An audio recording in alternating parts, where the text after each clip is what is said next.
Vamos embora, pessoal, para os palpites deste domingão. E a gente acertou o nosso palpite da Liga dos Campeões, PSG campeão, uma análise bem interessante aí. Os bilhetes não vieram, mas vieram cotações altas também, odd 4, odd 3, então foi uma final de Liga dos Campeões aí muito interessante, produzimos um conteúdo diferente também, fora do habitual, então eu particularmente gostei bastante de fazer. Para hoje a gente vai ter os palpites do Brasileirão da Série A, rodada cheia aí, a última rodada antes da parada, então os times não tendem a poupar tanto e vão dar o último gás, tem algumas equipes cansadas sim, mas a gente vai trazer para vocês depois da vinheta as melhores análises para este domingão.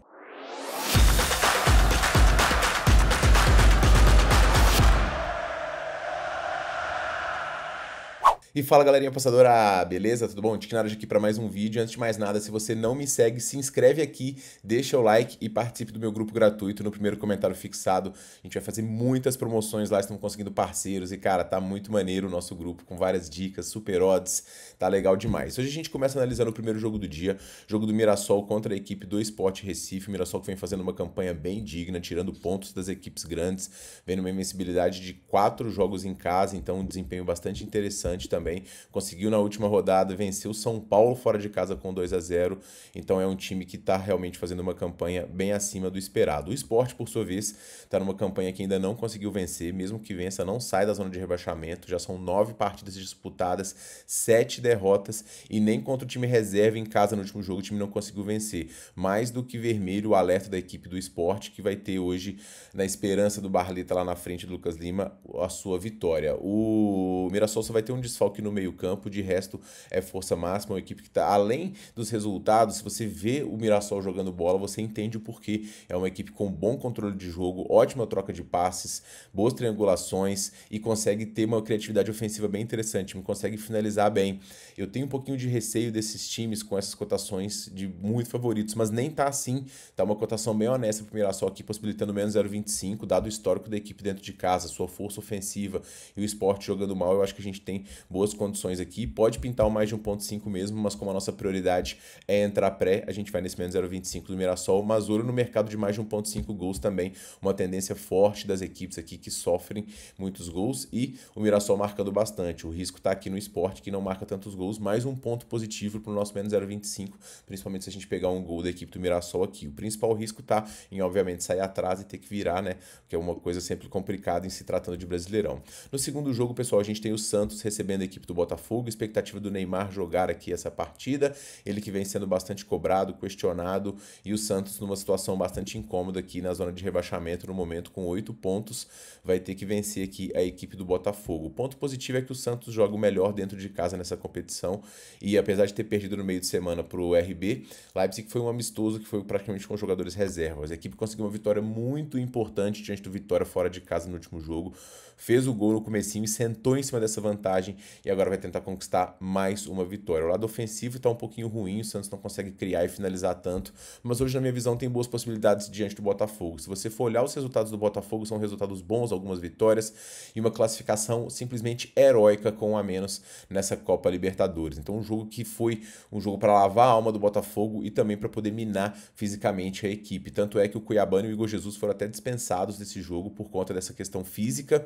O time tem um Mundial em breve também, então o Botafogo hoje tende a poupar bastante os seus jogadores. O mercado, na minha visão, está dando uma possibilidade bem interessante aqui no empate no lado da equipe do Santos, jogando um futebol um pouquinho melhor em relação aos últimos confrontos. O Santos também ajeitando um pouco o seu elenco. Tem potencial esses jogadores, tá? A questão é que é muita coisa para poder ser ajustada.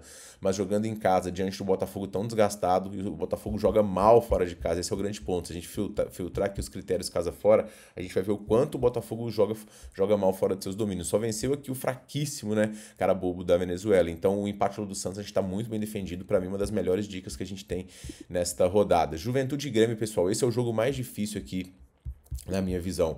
O Juventude ele tá também numa posição bem incômoda, já na 19ª colocação, e ele já jogou 2 vezes com o Grêmio aqui nesse ano, né? E venceu os dois, uma por 2-0 e outra por 2-1.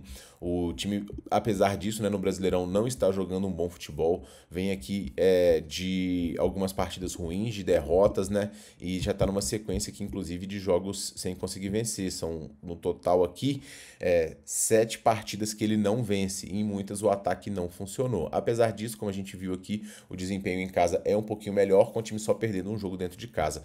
O Grêmio, por sua vez, venceu o Luquenho por 1-0 e e era para ter sido muito mais. O Grêmio foi muito efetivo ofensivamente, criou muito, finalizou muito, mas faltou a bola entrar. É uma toada do Grêmio isso a temporada toda. O Grêmio finaliza, finaliza, finaliza e a bola não entra. E fazer um gol só no Luquenho com a menos é um sinalzinho de alerta. Mas apesar disso, né, o Grêmio está conseguindo somar pontos, conseguiu vencer o Bahia no último jogo também e quer sair e subir na tabela de classificação, até porque está sendo pressionado em termos de atuação. É um confronto aqui, pessoal, que embora seja uma rivalidade estadual e um jogo que tende a ser um pouco brigado, sim, é um jogo onde as equipes necessitam bastante do resultado e não conseguem jogar muito sentando em cima de vantagem, né? São times que estão com a média de gols aqui sofridas alta. Então eu vou pegar aqui nesse jogo, galera, o mais de 1.5 gols ao vivo. É uma tendência que em ambos os jogos, né? O 2,5 já é uma média muito alta, mas o Grêmio marcando e sofrendo muitos gols, o Juventude também. Então eu gosto, até porque tivemos estatisticamente também embasado. Então estilo, embasamento e média das equipes eu gosto bastante desse mais de 1.5. O Flamengo recebe a equipe do Fortaleza e me chamou a atenção uma imagem, né, do Flamengo meio que deitado em campo, não sei o momento exato, mas parecia o Flamengo bem esgotado diante da equipe do Tátira. Foi um jogo também que o Flamengo era para ter vencido com mais tranquilidade. Quase foi eliminado, não fosse o Rossi salvando. Aliás, que goleiro é esse cara? É impressionante. Ele é um goleiraço, assim. E o Flamengo, apesar dos pesares, está numa sequência bastante positiva. Hoje pode ter a presença do Pedro, que é um atacante de gabarito muito elevado. E vai pegar um Fortaleza que vem numa sequência muito ruim. Eu já falei várias vezes. Alerta nesse Fortaleza que pode sim ser um dos rebaixados dessa temporada. Eu acho o time do Fortaleza muito fraco. Criou pouquíssimo diante do Racing. Deu sorte que o Bucaramanga teve um expulso diante do Colo-Colo, senão estaria eliminado da Libertadores, o que não acabou acontecendo, mas o calendário vai continuar um pouquinho apertado para um time que tem tido problemas ofensivos, marcando poucos gols. O Flamengo aqui, entrada ao vivo em 80 ou mais, é o mais indicado. O Flamengo pressionando, querendo a vitória em casa, é bastante interessante. E, obviamente, né, o dupla chance, caso saia atrás, uma estratégia que eu compartilhei com vocês, inclusive aqui recentemente, vale bastante a pena. E são as duas coisas que eu faço. Handicap, por conta do desgaste, eu não pego tanto não, mas o Flamengo tem tudo para poder vencer. Corinthians contra Vitória, que também é uma entrada basicamente protocolar, embora o Vitória seja um time que tem um bom volume ofensivo, tem jogadores interessantes de criação, ele peca demais em termos de defesa, né? Um time que toma gol para muitos adversários e foi eliminado da Sul-Americana de uma forma bizarra, com um gol contra, que mina também o psicológico dos jogadores. Então o Vitória está em maus lençóis. Mas o Vitória pode complicar a vida do Corinthians, como já complicou algumas vezes. Agora, o Corinthians vive um momento muito turbulento em termos de bastidores, sendo muito pressionado e tem que dar uma resposta no campo, até mesmo o Depay, um dos grandes prováveis marcadores dessa rodada. O Corinthians tem a ausência do Yuri Alberto mais uma vez, pesa a zaga também, carece de alguns jogadores, mas o time do Vitória é uma equipe bastante limitada na minha visão. O mercado tá dando a vitória do Corinthians, eu já mandei lá no meu grupo a 1,72, eu acho essa uma entrada bem interessante. Se você tiver com um pouquinho de pé atrás em relação ao Corinthians, pega o menos 0,25 live, mas pode ser que demore dada a pressão do timão. Ceará e Atlético Mineiro, pessoal, esse é um jogo aqui que coloca o sétimo contra o décimo, duas equipes com bastante criatividade ofensiva, com boa movimentação, mas que alternam em termos de resultados. Não à toa a gente vê os dois aqui alternando vitórias, empates e derrotas. O Galo já numa invencibilidade aqui de 6 jogos, mas também com muitos empates. São 5 nos últimos 10 e muitos empates diante de adversários um pouco mais frágeis. O Atlético passou em segundo nesse grupo da Libertadores, o Atlético precisava de ganhar essa folga nos jogos, então o Atlético pode vir um pouquinho desgastado, mas é o último jogo antes da folga também, então vale o esforço, principalmente do Hulk, que não tá rendendo tão bem. Ceará e Atlético, como eu falei, 2 ataques fortes, 2 defesas que não me encantam. A média de gols aqui é interessante também, então eu vou pegar o mais de 1.5 gols ao vivo. Tem ambas marcam também nesse mercado, então eu gosto das chances de gols nesse jogo, tá? E a linha bem precificada aqui, o empate anula Ceará mesmo.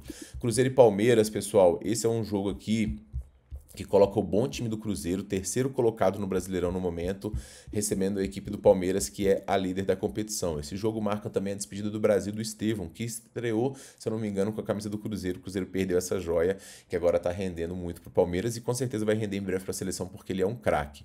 O volume ofensivo da equipe do Leonardo Jardim está muito interessante. As triangulações, losango, até mesmo o Gabriel fazendo muitas vezes um pivô e assistências para o Caio Jorge, que subiu muito de produção. Esse time do Cruzeiro eu gosto demais. Vijalba é um desfalque interessante hoje para essa equipe e o Cruzeiro não se acanha contra ninguém, inclusive venceu o Flamengo já em casa. Eu acho que vai para cima sim da equipe do Palmeiras. Agora, apostar contra o Palmeiras é bastante complicado. O Palmeiras vem quase que invicto aqui nos últimos jogos, perdeu pro Flamengo, mas já foi 6 no Sporting Cristal, um dos elencos mais fortes dessa competição. Eu acho que se tem um brasileiro que pode fazer bonito nesse Mundial é justamente o Palmeiras. Hoje tem problemas do lado defensivo, Gustavo Gomes não joga, acho que o Murilo também, só sei que os 2 zagueiros estão fora e o Palmeiras por conta disso perde um dos grandes pilares do seu lado defensivo, né? mas são dois times que têm boa defesa e que têm criatividade, que vão conseguir martelar. Os dois times têm média muito alta de escanteios e estão possibilitando aqui o mais de 9,5 escanteios do jogo. Quem sair na frente aqui, até mesmo num jogo apertado, vai ser um jogo de pressão na minha visão. Então, mais de 9,5 escanteios aqui é muito interessante, as médias são muito altas, eu gostei dessa linha, acho que a casa tinha que ter colocado em 10,5, quase que 11 a linha desse jogo. Internacional e Fluminense, também um jogo onde o Inter vai tentar superar aqui os seus desgastes, os seus desfalques, né? Olha aqui a lista grande também, lista de jogadores do ataque, da defesa. Mas o Inter conseguiu uma vitória de virada muito importante diante do Bahia na Libertadores, que deu bastante moral. E o time do Inter é um time que eu particularmente gosto bastante, tá? Um time que tem bom poderio de meio campo, boa criatividade e que eu acho que vai pra cima de um Fluminense que venceu o Once Caldas, mas o Fluminense, ele roda diferente em casa e fora de casa. É um time que tem, na minha visão, um pouco de desgaste em relação aos seus atletas também. O nível de futebol tem que aumentar um pouco, mas também tem pouco tempo para poder treinar. Vamos ver após a parada, porque os times do Renato Gaúcho também sabem jogar futebol. O Fluminense deve tentar se fechar aqui, obviamente buscar um contra-ataque, buscar o seu golzinho, mas o mercado oferece aqui, na minha visão, entrada interessante, que é o menos 0,25 do Internacional. A gente fica defendido em caso de empate, de um time que em casa marca gols também, e pega um Fluminense que não é tão bom fora. Eu gosto do Inter menos 0,25 aqui. Para poder finalizar, pessoal, Volta Redonda e América Mineiro, volta em 16º na zona de rebaixamento nessa competição, uma equipe que é limitada na competição, conseguiu poucas vitórias, embora vai enfrentar o América aqui, que não venceu ninguém nessa Série B, aliás, perdeu os seus 4 jogos, não, ou 5 fora de casa nessa Série B. Isso deixa a gente em risco aqui, porque o América, além de perder, não fez gol. Cara, é um time tecnicamente bem melhor. Se você for olhar, as vitórias do América são contra times de elite, ó, o Goiás, Atlético Goianiense, conseguiu vencer o Amazonas, empatar com o Paysandu. E as derrotas são para times muito fortes dentro de casa, que são o Remo, o próprio Avaí, o Operário. Jogar lá pro América é sempre difícil. E Curitiba, essas descidas do América não funcionaram.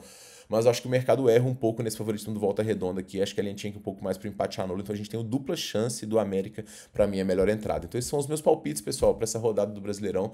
Pergunto a você quais os seus. Comente aqui. A gente se vê muito em breve num próximo vídeo. Um forte abraço e boas apostas para vocês.